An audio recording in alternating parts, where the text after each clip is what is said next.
Tonight, Whanoi Ke Pule tabled the Appropriations Bill 2023 yesterday.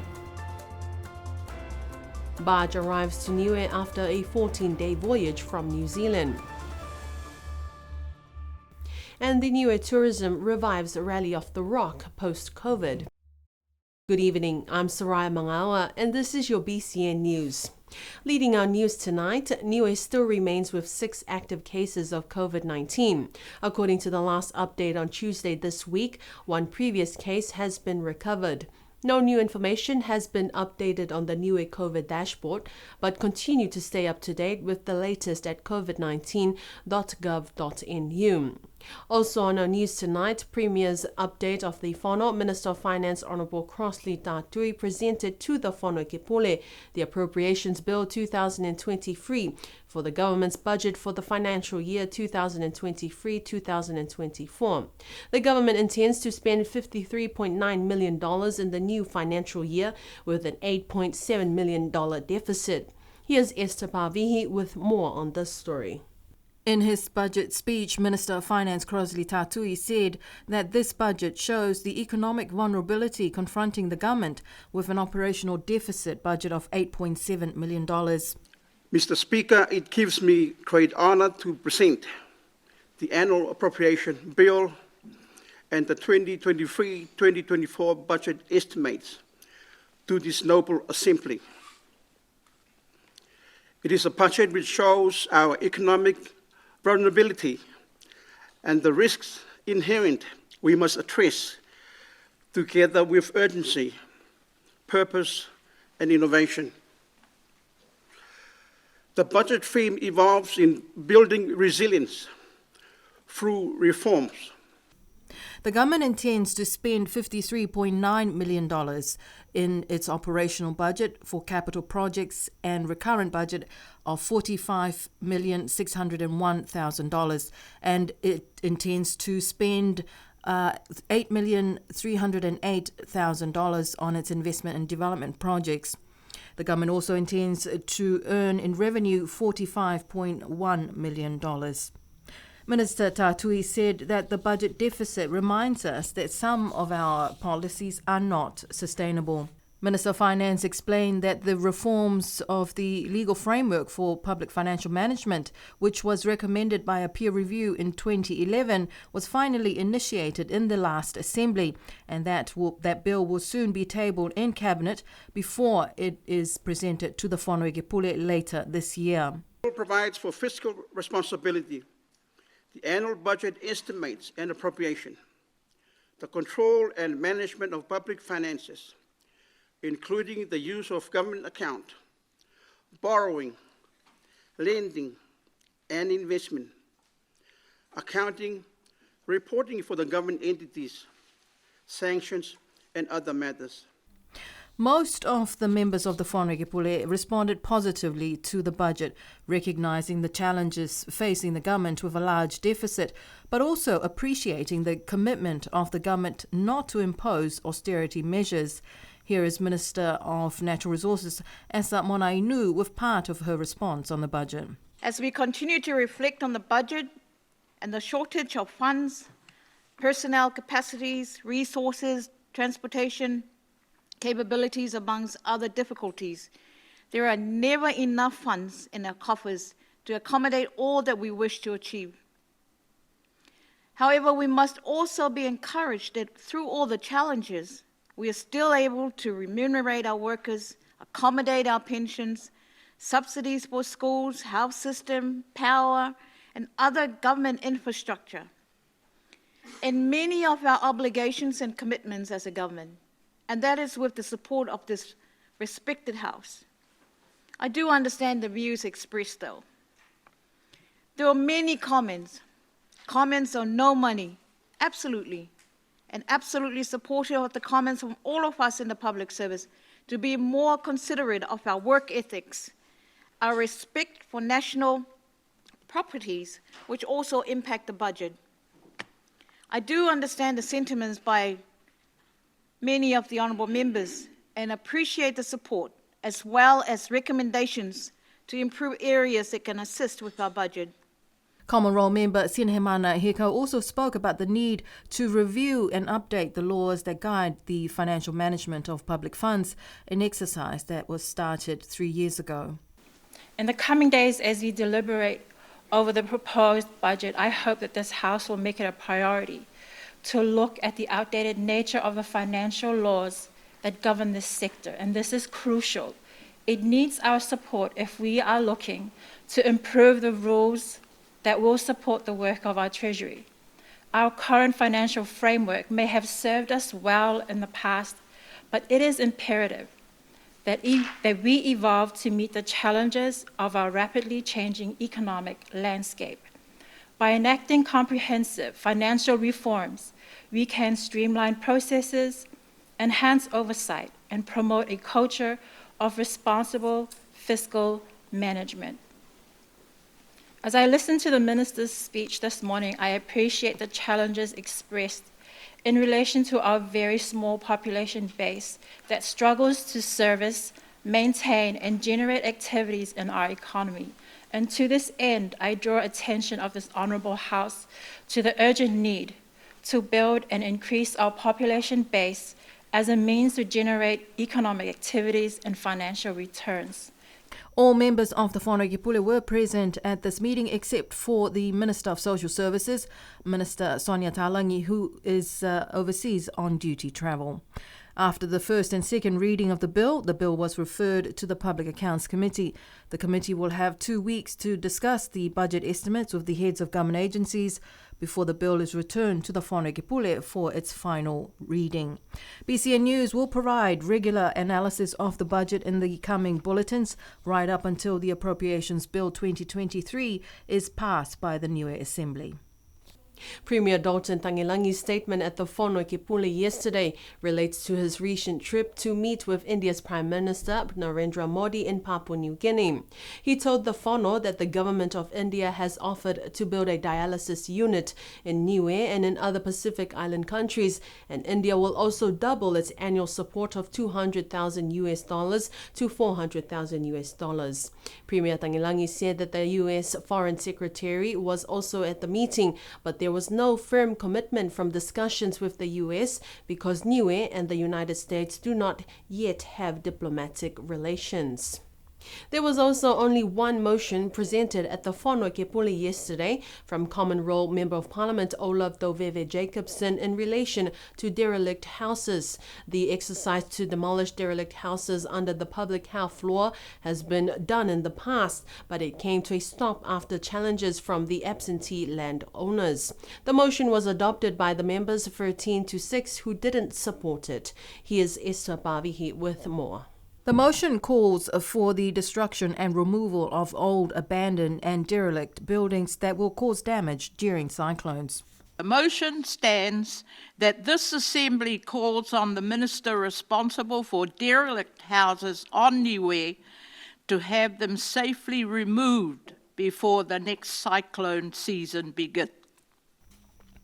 The motion was adopted by the members of the House 13-6 who didn't support it. Jacobson told the meeting that her motion came about after she attended a meeting about climate change with officials from the Met Office and experts from overseas, and at that meeting it was revealed that there are funds to assist small countries prepare for cyclones.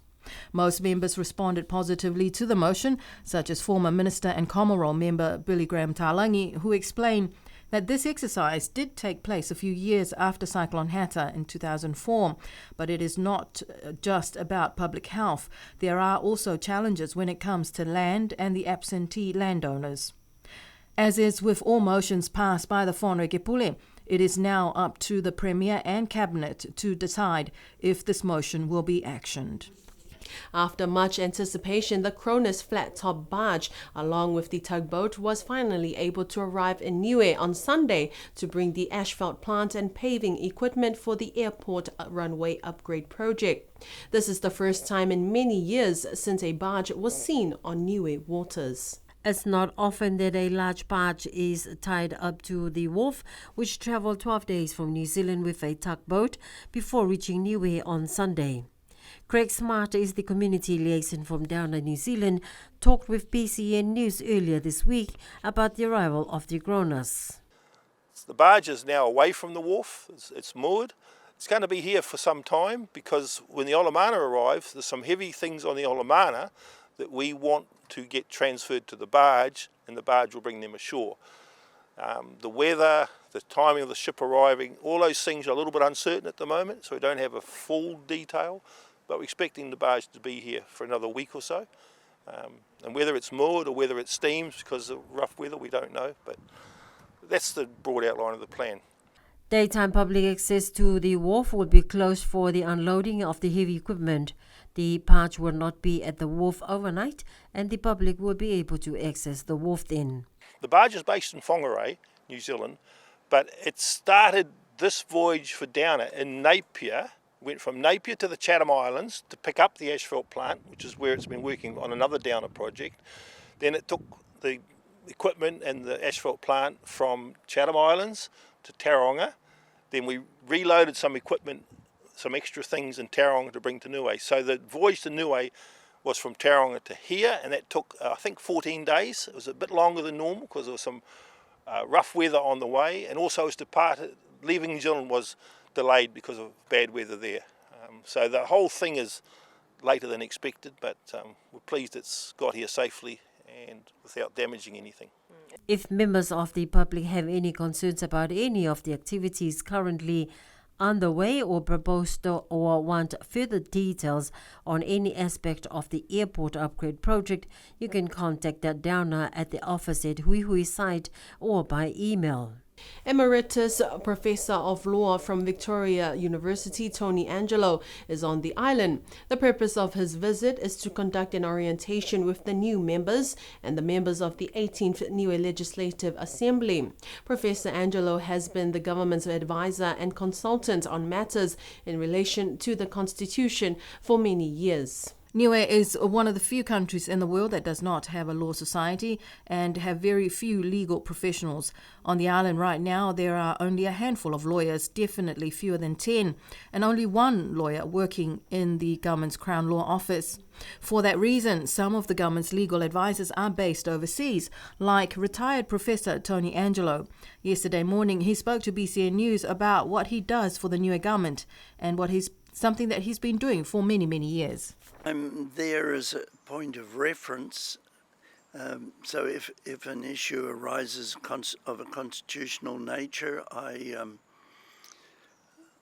give a view on that, and the main continuing activity is I, on a regular basis, consolidate the legislation. So every few years, go through, make a new compilation and oversee the printing of that. And in most cases, the Cabinet then approves that as a complete current version. There's a law empowering that. If there's no change of the law, then that consolidation can be taken as official. So that's a major task, and also the first ever Niue law reports. Last year we produced 3 volumes, so that's from very early times, and the gathering them all together is not always easy. They're scattered a little bit. So the 3 volumes, we thought we had the retrospective complete, and the current ones, of course, that was easy through to 2021. But no sooner were they published than other old judgments seemed to appear, or they were found. And so now we're about to publish a 4th volume, which hopefully has caught up all the historic ones, so that'll be complete record, and we'll bring it, there's a few recent ones, we'll bring it up to end of 2022.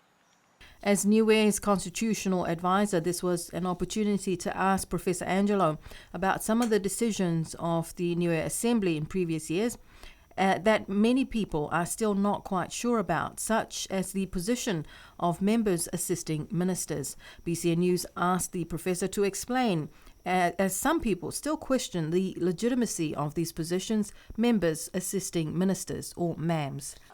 Yes, well, they have quite a long history in the law, and their pattern, or even the rules relating to them have changed significantly over time, and I think there's no doubt in my mind about the legality, and I don't think it. Well, there have been court challenges, and they are legal positions. But in the early days, there was some confusion whether they had ministerial functions, and that clearly would be unconstitutional. So the Constitution provides for your 4 members of cabinet, and no more. So if you want more, you have to change the Constitution. But as for the status and role of the other members, there's nothing. And that's where the Civil List Act comes in, and that does provide for the salaries, the allowances, and now quite clearly provides for the members assisting ministers. So they are legal under that act, and I think from memory that spells out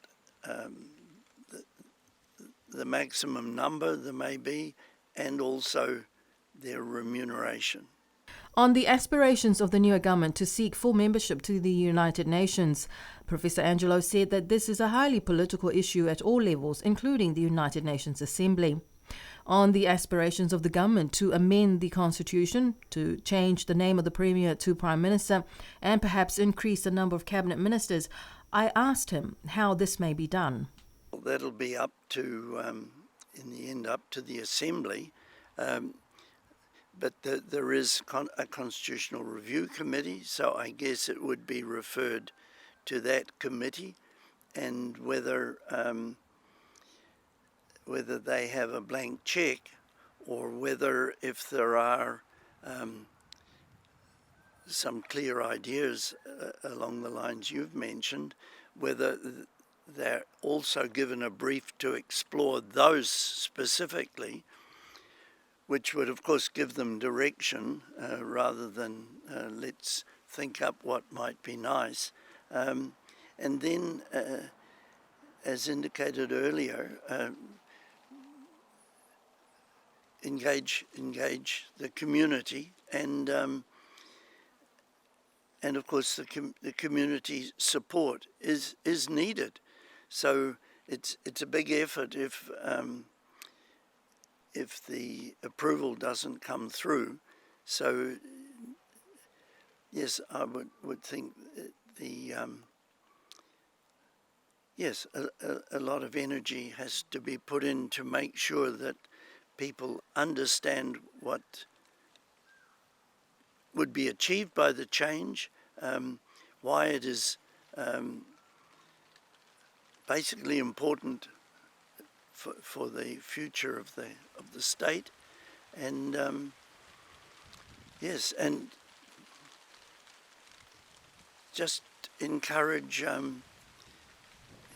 some really enthusiasm one way or another about the issues, because I think, pre-74, from what I've heard and read, the Quentin Baxters, for the constitution that you'd be changing, they went village by village, spend a lot of time with the people, and I have some sort of vicarious experience of that, because I'd be down in the town centre with, later years with Alison. Just about everyone knew, oh, hi, Alison, and it wasn't a popularity contest, but the fact was they had gone out to the villages and people knew them and understood the ideas, and now, of course, the people approved what is there, and it would be good to have similar support or enthusiasm for any change. If the new Assembly wished to amend the new Constitution, I asked Professor Angelo, with regards to constitutional reforms, whether it is absolutely necessary for every change in the Constitution to incur the two-thirds majority approval. No, only a very few. Okay. For instance, citizenship, yes. Okay. Basically, those relating to the associated statehood require the two-thirds. And they're mostly in the sections. In the articles, there are only two. One relates to the Public Service Commission, so that is protecting the independence of the employment authority from political interference, and the other is the head of state, Article 1. Okay, so those are the only two? In the articles, Yes. But there are 7 or 8 in the sections. Mm-hmm. So the Constitution has 9 sections, mm-hmm. and then in the schedule there's 82 articles, and when people speak of the Constitution, they're really speaking about the articles, and only 2 of those require the two-thirds. All the rest are simple majority, but the moment the amendment begins to impinge on the relationship of Niue to New Zealand, then two-thirds. BCN News understands that Professor Angelo has been invited by the local USB alumni to an evening of sharing on matters in relation to the Constitution this coming Saturday at the USB campus at Baliasi. One of the 182 recipients of the New Zealand King's birthday honours this year is Niuean-born Mary Awe, who is to be the member of the New Zealand Order of Merit for her services to education, technology and Pacific and Māori communities. Mary is the daughter of Don Awe from Hakupu and the late Melepepe Awe from Vaiea. Ms. Awe has been a key advocate for getting Māori and Pacific learners into science, engineering, technology and mathematics, and community development. She has volunteered as lead for accelerating Auckland Youth and Community Engagement program since 2005. She led a group of women to establish South Auckland STEM and SAS in 2019 to encourage Māori and Pacific children into technology. Outside of this, she runs a mentorship program during school terms and organizes internship programs in the industry. Mary Awe has built corporate partnerships with tech companies, and the program now has more than 200 students registered. In an interview with Radio New Zealand Pacific, Mary Awe said that she created Coconut Wireless to improve the flow of information to her community. She launched Coconut Wireless as a community e-newsletter in 1999, reaching 10,000 subscribers, relaunching in 2014 as a social media platform which now has 900,000 followers and builds global citizens and teaches people to use social media.